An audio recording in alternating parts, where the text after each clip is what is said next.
오늘도 주님의 임재 앞으로 나오신 여러분을 진심으로 환영하고 또 축복합니다. 이곳에 계시든지 가정에서 영상을 통해서 예배를 드리든지 아니면 가정 예배를 드리고 계시는 분들이든지 간에 모두가 다 성령 안에서 같은 영의 역사 가운데 함께 예배하고 있는 줄을 믿습니다.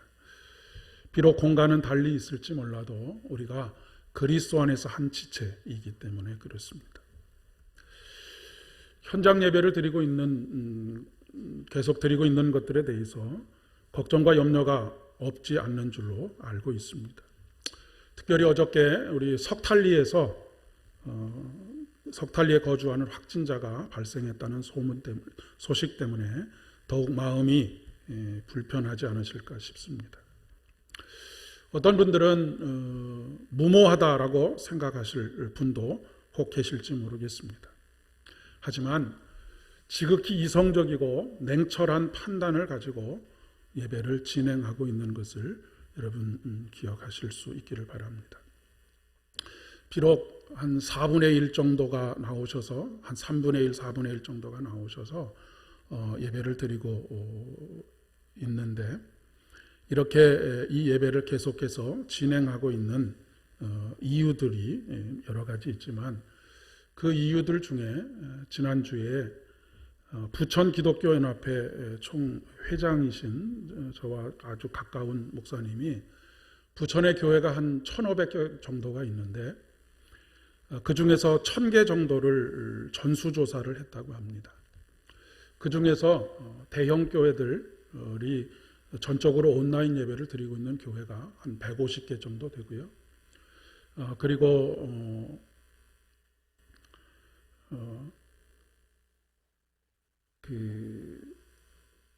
그냥 예배를 진행하고 있는 교회가 한 300여 개 정도 되고 저희 교회처럼 예배를 소수로 진행하고 각자의 처소에서 예배를 드리고 있는 분들이 한 100여 교회, 그런 교회들이 한 100여 교회 되고요. 그리고 500개 정도의 교회, 1000개 중에 500개의 교회는 아예 예배를 지금 한 달 동안 계속해서 전혀 예배를 드리지 못하는 그런 상황 속에 있습니다. 그냥 여러분들이 매스컴을 통해서 듣는 이야기는 온라인 예배로 전환이 돼서 모두가 다 온라인 예배를 드리고 있는 것처럼 그렇게 생각하시지만 조사에 응한 1000개의 교회 중에 500개의 교회가 아예 예배를 포기하고 있는 상황입니다. 그런 상황 속에서 우리가 소수이지만 모여서 예배하고 하나님 앞에 예배하는데 저만 혼자 여기서 쇼를 하는 것처럼 설교하고 찬양을 부른다라고 하는 것이 무슨 의미가 있겠는가라고 하는 생각을 하기 때문에 그렇기도 하고요. 더 중요한 이유는 제가 오늘 설명해 드리는 이 이유 때문입니다. 이 코로나19 사태는 사실 단기간에 끝날 일이 아닙니다. 처음부터 이 코로나19 사태에 대해서 저의 일관적인 생각입니다. 이번 주, 다음 주 4월 6일까지를 정부에서 지금 이야기하고 있죠. 그런데 벌써 4월 6일 날 학교가 개학하지 못하는 것은 거의 99% 확실합니다.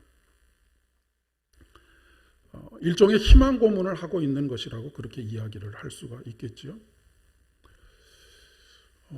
미국의 트럼프 대통령은 부활주일에는 모든 것이 다 해결될 것이다 라고 그렇게 호언장담했지만 미국은 지금 제 조카가 지금 뉴욕에 있는데 두려움에 떨고 있는 것을 느낄 수가 있었습니다.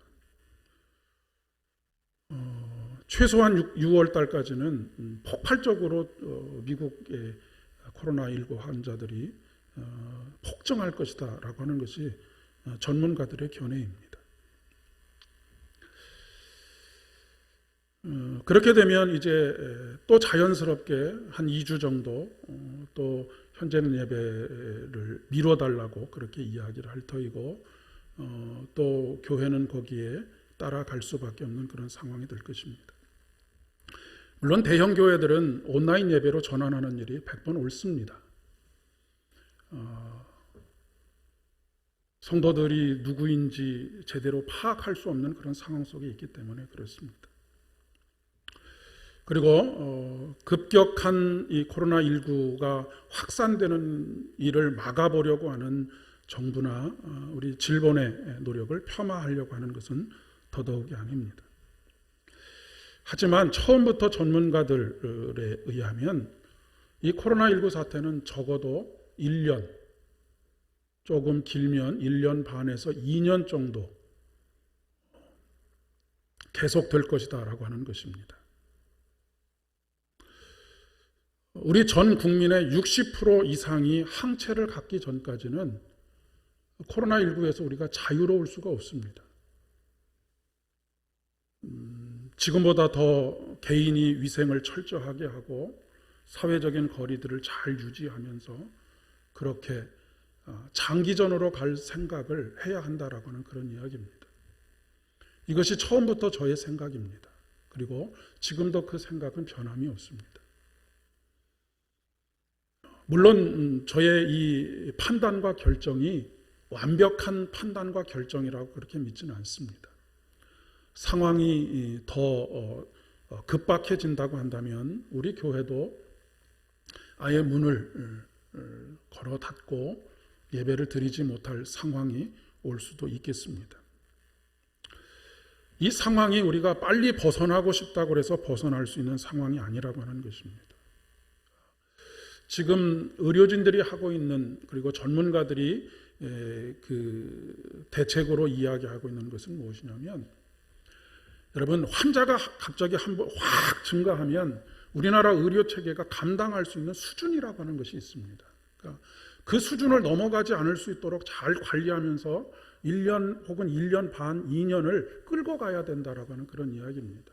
그렇다면 지금 우리의 이 상황은 장기전으로 우리의 예배도 이런 예배가 계속해서 이렇게 드려져야 할 그런 상황 속에 놓여질 수밖에 없다라고 하는 그런 이야기이죠.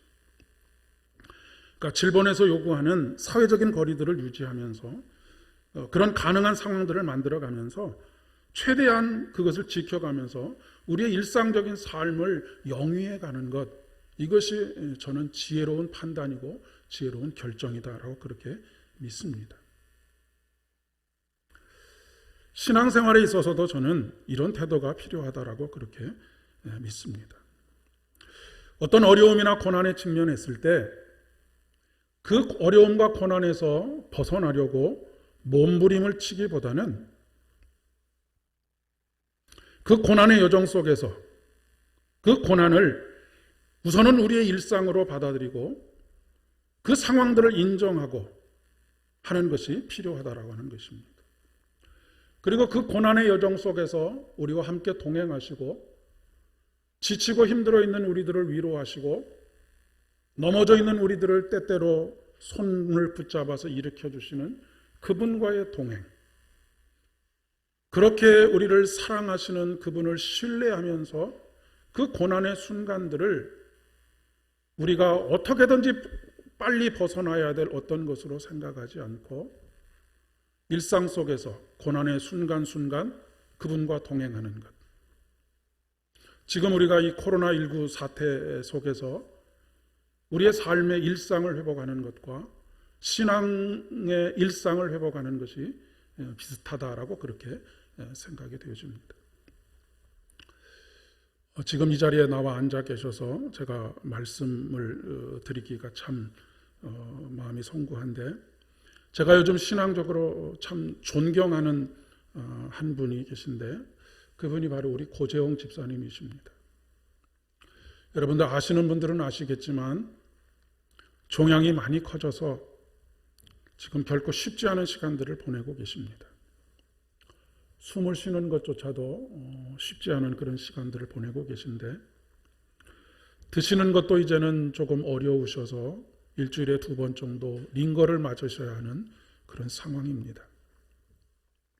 지난주 중에 집사님 댁을 신방해서 함께 이야기를 나누고 마음을 나누고 기도하고 왔는데 오히려 그곳에 가서 제가 참 부끄러움을 느꼈습니다. 그 표정에 절망하는 표정을 찾아보기가 쉽지 않았기 때문입니다. 상황에서 벗어나고자 하는 몸부림도 찾아보기가 쉽지 않았습니다. 물론 왜 순간순간 힘들고 어렵지 않겠습니까? 마음이 낙심되는 일들도 분명히 있으리라 그렇게 생각합니다. 하지만 말씀을 붙잡고 매일매일 영생을 경험하면서 찬양의 삶을 살아가고 계시는 모습을 보면서 마음에 큰 도전이 됐습니다. 일주일 동안 쓸 에너지들을 모아서 주일 이 시간 어떻게든지 나오셔서 하나님을 예배하고 찬양하고자 하는 열망, 그 열망 하나를 가지고 오늘도 아마 쉽지 않은 몸을 가지고 이곳까지 나오시지 않았는가 싶습니다. 하나님과 함께 동행한다라고 하는 것이 바로 그런 것입니다. 물론 육체적으로는 마음이 안타깝기도 하고 제 마음이 고통스럽고 처음 집사님의 그 일로부터 계속해서 함께 동행해 왔기 때문에 제 마음속에 새벽마다 간절하게 하나님께서 치료해 주시기를 간구하고 있지만 그것을 넘어서서 매일매일의 삶 속에서 오직 찬양으로 말씀으로 이미 그 삶 속에는 생명으로 충만한 영생을 경험하고 계시는 것을 볼 수 있었습니다. 위에서 더욱 기도해 주시면 참 좋겠습니다. 이스라엘 백성들이 바벨론 포로로 잡혀갔을 때 이스라엘 백성들은 그 고난의 시간이 금방 끝날 것이라고 생각을 했습니다. 하나님께서 바벨론 포로의 삶이 70년이 될 것이다 라고 그렇게 말씀하셨음에도 불구하고 실제적으로 그렇게 되리라고 믿는 이스라엘의 지도자들은 아무도 없었습니다. 이스라엘 백성들도 마찬가지였고요. 거짓 선지자들은 이것은 금방 끝날 것이다. 2년, 3년이면 너희들 돌아갈 수 있다 라고 그렇게 헛된 희망을 불어넣었습니다. 자신들만 믿지 않았을 뿐만 아니라 백성들에게도 근거 없는 희망을 이야기했던 것이죠. 여러분, 신앙이 자칫 극단의 근본주의로 가게 되면 전혀 근거 없는 그런 희망을 이야기하기 쉽습니다. 그 근거 없는 희망은 우리에게 희망 고문이 될 뿐입니다. 그래서 바벨론의 포로로 잡혀간 사람들은 짐을 풀지 않고 살았습니다. 이삿짐을 풀지 않았다라고 하는 것입니다. 그곳에 정을 붙이지도 않았습니다. 돌아갈 날들만을 기다리면서 아이도 낳지 않았습니다. 그러나 한 해가 지나고 두 해가 지나고 그들이 이야기했던 희망이 절망으로 바뀌는 것을 경험하게 됩니다. 모든 면에서 포기하게 되었습니다. 이제 포기하는 절망적인 마음으로 그들은 서서히 자신들의 이삿짐을 풀기 시작했습니다. 스스로 이렇게 위로하기를 정붙이고 살면 그곳이 고향이지라고 이야기를 하면서 그곳에 적응하기 시작했습니다. 자녀들도 낳기 시작을 했고요. 그러나 이것은 단순히 체념한 채 자기 합리화를 이루어가면서 그 삶에 적응해 가는 것이지 70년 후에 바벨론 포로에서부터 하나님께서 다시 고국 예루살렘으로 귀환을 약속하신 그 하나님을 신뢰했기 때문이 아니라고 하는 것입니다. 그들은 더 이상 꿈을 꾸지 않았습니다. 꿈을 꾸지 않으니 그들은 살아있지만 영혼이 죽은 사람들이었습니다. 그 영혼이 죽어있는 상태를 하나님께서 오늘 본문의 말씀에 에스겔에게 환상으로 보여준 것이 무엇이냐면 생기라고는 찾아볼 수 없는 마른 뼈와 같은 그런 모습이라고 이야기하고 있습니다. 하나님의 백성으로서의 자부심이나 어떤 생명력은 사라지고 그저 사람 냄새만 풀풀 나는 그런 삶을 영위해가고 있었습니다. 이전까지 단 한 번도 보지 못했던 바벨론의 문화에 마음을 빼앗기고 그 바벨론의 문화의 모든 것은 이방신을 섬기는 것과 아주 밀접한 관계가 있었기 때문에 그 문화를 누리고 있다라고 하는 것은 결국 이방신에게 마음을 빼앗기고 하나님을 떠나게 되었다라고 하는 것을 이야기하는 것입니다. 그때 하나님께서 에스겔 선지자에게 물으셨던 것입니다. 인자야, 아무런 생기를 찾아볼 수 없는 마른 뼈와 같은 이들이 살겠느냐라고 묻고 계십니다. 에스겔이 대답하지요. 주 여호와여, 주께서 아시나이다. 다시 하나님께서 에스겔에게 말씀하십니다. 너는 이 모든 뼈들에게 대언하여 이르기를 너희 마른 뼈들아 여호와의 말씀을 들을지어다 라고 명령하시면서 내가 생기를 너에게 들어가게 하리니 너희가 살아나리라 라고 말씀하십니다. 오늘 이 시간 하나님께서 피로감과 절망감 속에 있는 저희들과 한국 교회에 다시 생기를 불어넣으셔서 살아나게 하시는 놀라운 은혜가 있기를 진심으로 축복합니다. 점점 생기를 잃어가는 우리 조국 대한민국, 이 나라와 이 민족에 다시 하나님께서 우리에게 불어넣어 주신 그 생기를 통하여 이 나라와 이 민족이 다시 살아나게 되기를 간절히 축복합니다. 오늘 우리들에게도 에스겔에게 물으신 것처럼 물으십니다. 이 뼈들이 살겠느냐? 1000개의 교회 중에 500개의 교회가 예배드리기를 포기했는데 이런 상황, 이런 영적인 상황 속에 있는 이 사람들이 살아나겠느냐?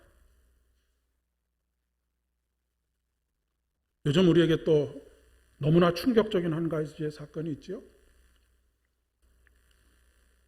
조주빈이라고 하는 N번방이라고 하는 박사방, 이름조차도 생소한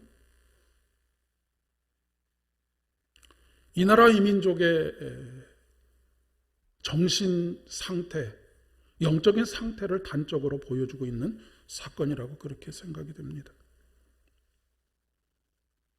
그때의 우리의 대답은 무엇이어야 하겠습니까? 예, 하나님. 하나님께서는 하실 수 있습니다. 인간은 할 수 없지만 하나님께서는 하실 수 있습니다. 이 말씀을 듣고 마음에 새기고 생기로 충만했던 이들은 바벨론 포로 생활 속에서 그 어려움 속에서도 희망을 잃지 않았습니다. 이들이 바로 창조적인 소수입니다. 하나님께서 미래를 위해서 준비하시고 남겨두신 사람들, 그래서 그들을 남은 자라고 그렇게 남겨놓으신 사람들이라고 그렇게 말씀하십니다.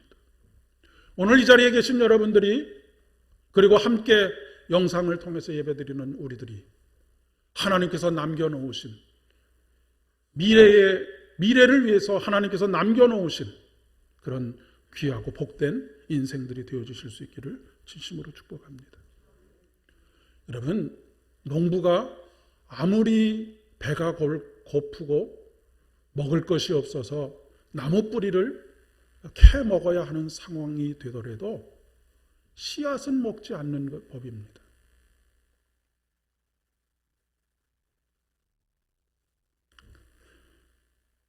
무성했던 가지와 듬직했던 기둥은 잘려나갔지만 땅 밑에서 다시 생명을 공급받아 눈을 씻고 봐야지만 찾을 수 있었던 작은 땅 이스라엘에서 하나님께서 이 남은 자들을 통해서 전 우주를 통치하시는 하나님의 나라의 밑거름이 되게 하시는 것. 생기를 불어넣으셔서 하나님께서 남겨놓으신 이 창조적인 소수, 이 사람들은 이 고난의 시간 속에서 그 고난을 벗어나려고 서두르지 않았습니다. 결코 행복할 수 없는 노예 생활임에도 불구하고 그들은 하나님으로 인해서, 그분이 불어넣어 주시는 생기로 인해서 영원히 살아있는 사람들이 되었다는 말씀입니다. 이 사람들이 참된 예배자입니다. 왜냐하면 하나님은 영이시니 영으로 예배하라고 우리에게 말씀하고 계시기 때문에 그렇습니다.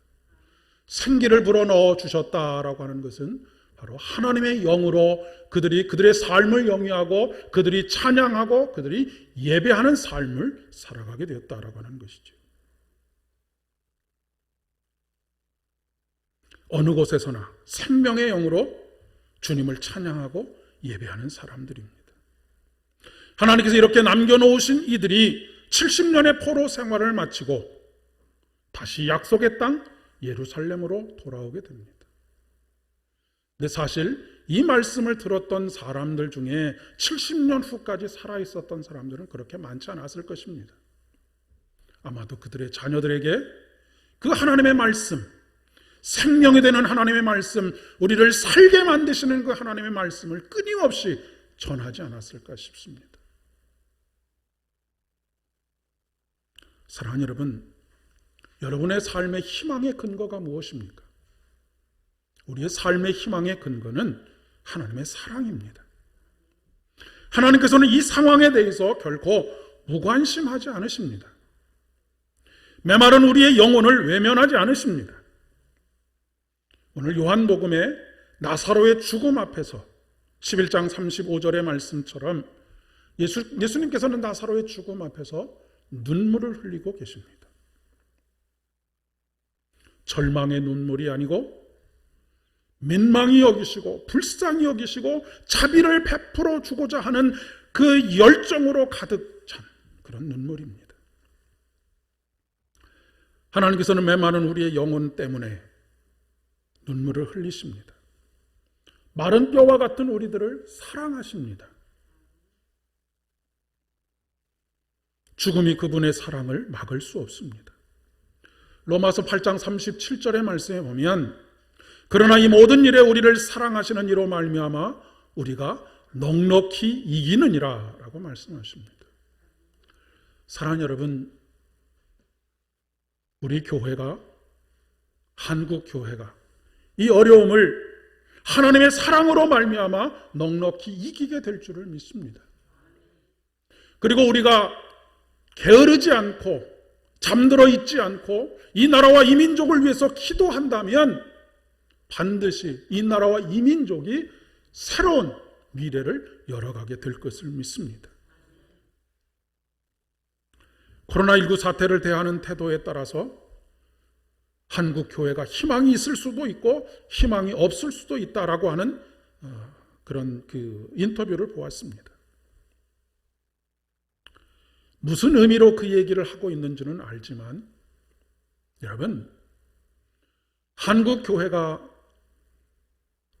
어떻게 이 사태에 대해서 태도를 취하느냐가 사람들의 마음을 얻느냐 그러지 못하느냐를 어느 정도 결정할 수는 있겠지만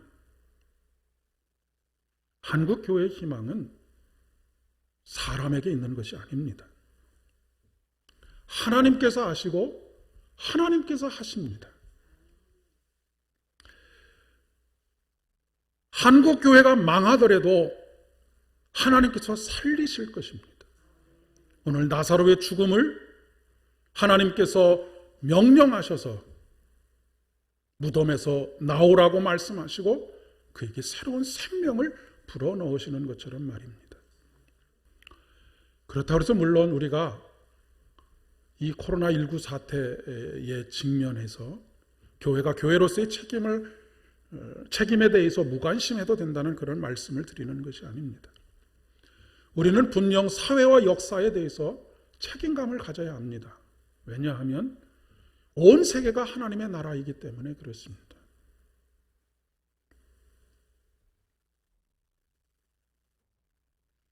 예수님께서 나사로를 장사 지내고 돌문으로 막아 놓은 무덤 앞에 당당히 서시죠.